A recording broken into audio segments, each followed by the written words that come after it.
today as we make our KetoBakes Blueberry Lattice Pie.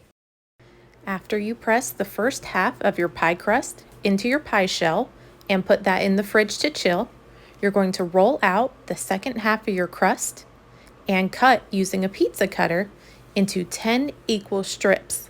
And this is going to make the top of your lattice pie.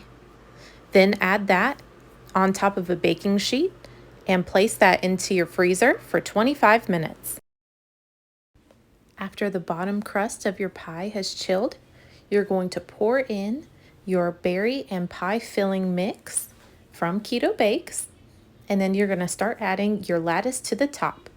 You're going to start by adding left, center, and right pieces of lattice, then turn the pie 90 degrees.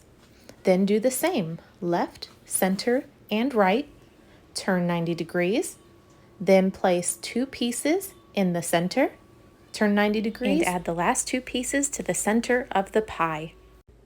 Then you're going to want to remove all the extra overhanging lattice from the top of the pie. Brush the top of your pie with your egg wash, and then you are ready for the oven.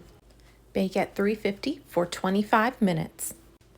Find our mixes, recipes, and more only at ketobakes.com.